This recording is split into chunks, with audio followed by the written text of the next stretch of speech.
स्वागत है आपका आपके अपने YouTube channel the queen of science में। तो आज आप लोगों को NCERT के क्लास 9th में चैप्टर 2 की फर्स्ट एक्सरसाइज बताने वाला हूं मैं आपको। प्रीवियस वीडियो जो आपने देखी थी उसमें मैंने आपको पूरा इंट्रोडक्शन दिया था पॉलिनॉमियल से रिलेटेड, जो कि अभी हमें स्टार्टिंग में नेसेसरी है, और उसी के रिगार्डिंग हम लोग अपनी फर्स्ट एक्सरसाइज को कंप्लीट करेंगे। तो आइए देखते हैं कि फर्स्ट एक्सरसाइज में हमारे क्वेश्चंस क्या हमसे कह रहे हैं। एक्सरसाइज 2.1 का पहला क्वेश्चन है, which of the following expressions are polynomials in one variable and which are not, state reasons for your answers. Overall 5 parts हैं, तो अब इन पार्ट्स के आप सॉल्यूशंस देखिए। पहला है 4x² माइनस 3x प्लस 7। यहाँ पे सिर्फ एक वेरिएबल यूज हुआ है x, ठीक है, तो ये वन वेरिएबल है और ये पॉलिनॉमियल भी है, क्योंकि वो एल्जेब्रिक एक्सप्रेशन जो कि कांस्टेंट्स, वेरिएबल्स और 4 फंडामेंटल साइंस को कंटेन करता है, वो क्या रहता है, पॉलिनॉमियल होता है। तो ये उस कंडीशन को फुलफिल कर रहा है, दैट्स वाई ये क्या है, तुम्हारा पॉलिनॉमियल है। इसके आगे आप चाहेंगे तो रीजन क्या लिख देंगे, this fulfil all condition of algebraic expression. दूसरा हमारे पास है y² प्लस √2, तो ये भी एक आपका पॉलिनॉमियल है। यहाँ पे देखिए एक ही वेरिएबल है y और पावर है, प्लस का साइन है, कांस्टेंट है, तो इस अकॉर्डिंग ये भी एक आपका क्या हो गया, पॉलिनॉमियल हो गया। अब थर्ड वाले में लिखा है 3√t प्लस t√2।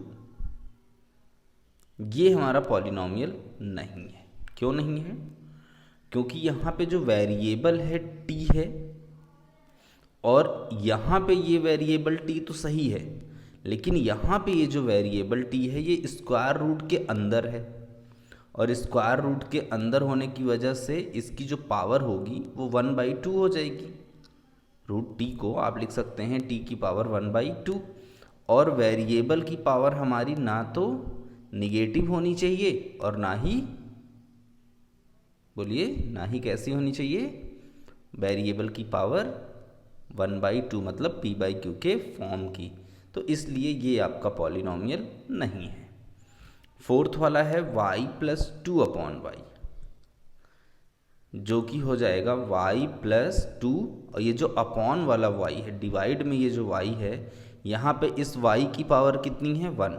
जब ये ऊपर जाएगा तो हो जाएगा y की पावर -1। तो यहाँ पे भी देखिए खराब हो गया है, तो एक ही वेरिएबल y, लेकिन एक जगह पे तो सही है, y की पावर 1 है वो ठीक है, लेकिन ये जो y की पावर -1 हो गया, इसकी वजह से पावर ऑफ द वेरिएबल क्या हो गया, निगेटिव। तो इसलिए अब ये आपका पॉलिनॉमियल नहीं रह गया, ठीक है। और फिफ्थ है x⁻10 plus y⁻3 plus t⁻50। ये भी पॉलिनॉमियल नहीं है, मतलब पॉलिनॉमियल है ये, लेकिन ये पॉलिनॉमियल इन वन वेरिएबल नहीं। पॉलिनॉमियल्स की ये सारी कंडीशंस फुलफिल कर रहा है, लेकिन यहाँ पे वेरिएबल्स एक से ज़्यादा हैं, x है, y है, t है। कितने वेरिएबल्स हैं, 3 वेरिएबल्स। दैट्स वाई हम इसको पॉलिनॉमियल इन वन वेरिएबल नहीं कहेंगे, लेकिन ये पॉलिनॉमियल है, पॉलिनॉमियल इन 3 वेरिएबल है ये, ठीक है। अब आइए नेक्स्ट क्वेश्चन की तरफ मूव करते हैं। फर्स्ट क्वेश्चन काफ़ी ईजी लगा होगा आपको। कह रहा है कि right the coefficients of x² in each of the following. तो ये चीज़ आपको बताई थी मैंने पिछली वीडियो में, कि अगर हमें किसी भी वेरिएबल का कोफिशिएंट लिखना है तो उसके साथ में जो कांस्टेंट एज अ मल्टीप्लाई होता है वही उसका कोफिशिएंट हो जाता है। अब जैसे इसके फर्स्ट पार्ट में लिखा है 2 plus x square plus 1, sorry plus x, और उसने कोफिशिएंट किसका पूछा है, एक्स स्क्वायर का। तो देखिए यहाँ पे एक्स स्क्वायर के साथ मल्टीप्लाई में कितना है, 1। मैंने बताया था आपसे इस बात के लिए कि जिसके साथ मल्टीप्लाई में कुछ नहीं, मैथमेटिक्स में जिसका कोई नहीं उसका कौन होता है, 1 होता है, सिंपल सी बात है।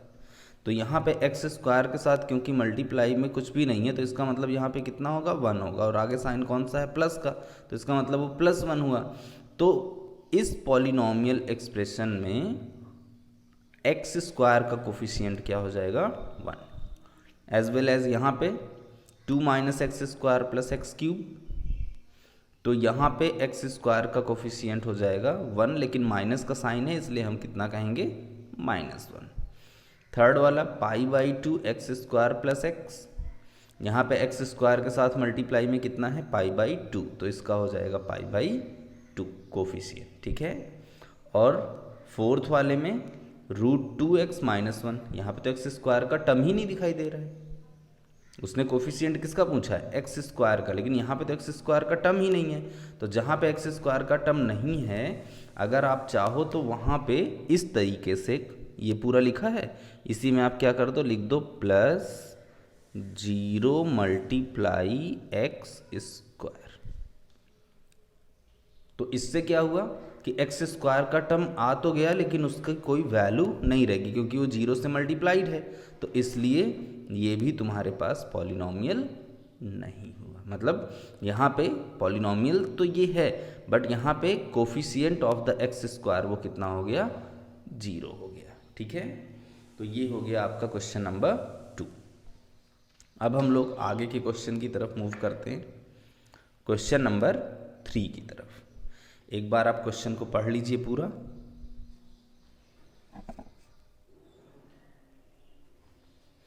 रीड कर लिया होगा।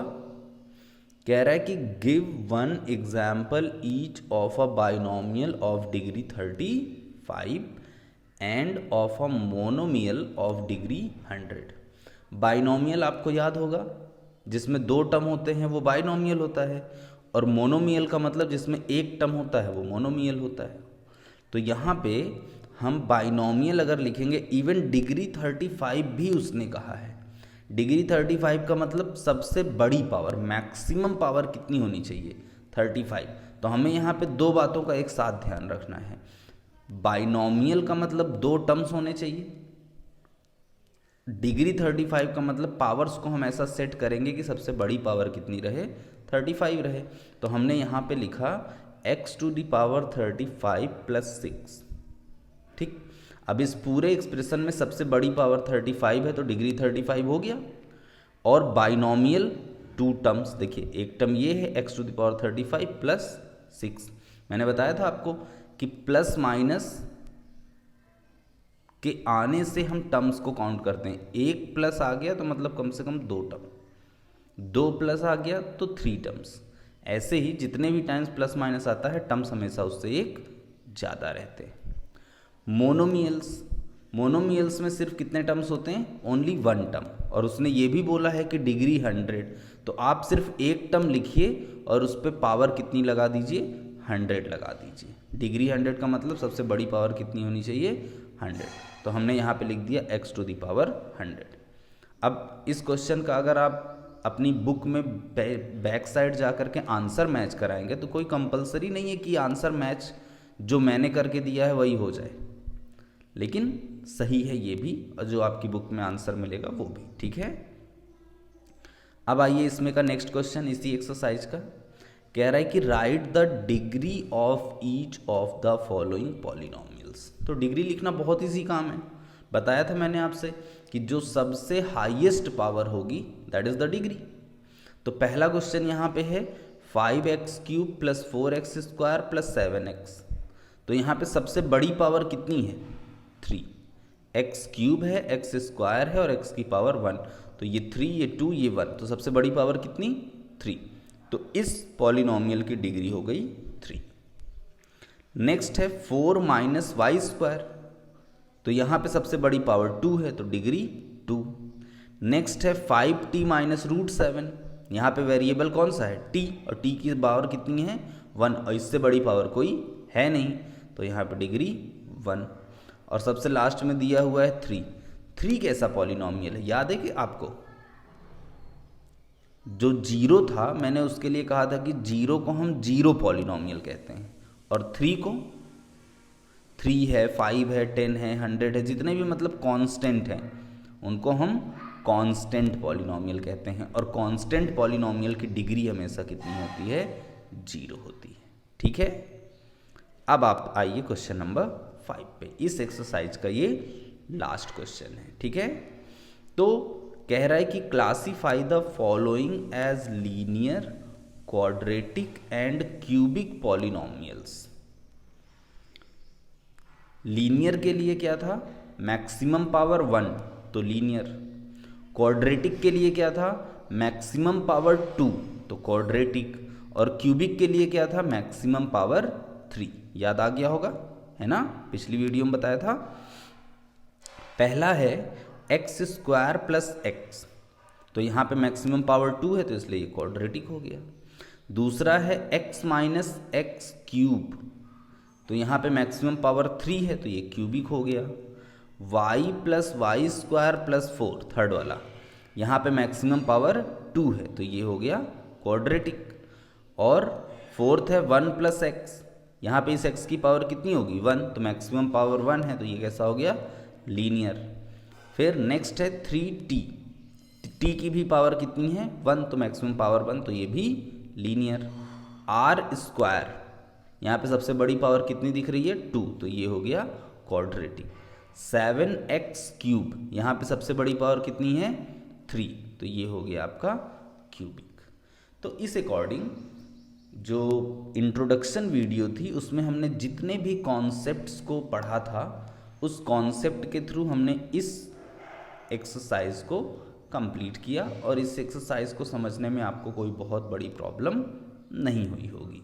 ठीक है, मैं अपनी कुछ अगली वीडियोस में जीरोज ऑफ पॉलिनॉमियल को डिफाइन करूंगा, और फिर कुछ लास्ट में इस एक्सरसाइज से रिलेटेड और अगली एक्सरसाइज से रिलेटेड भी कुछ आपको मैं प्रैक्टिस क्वेश्चंस दूंगा, तो आप उनको बहुत ध्यान से करिएगा। इन्हीं सब चीज़ों से रिलेटेड प्रैक्टिस क्वेश्चंस हैं वो। ठीक है, आई होप कि आपको ये वीडियो पूरा अच्छे से समझ में आया होगा। Just wait for the next video. Okay.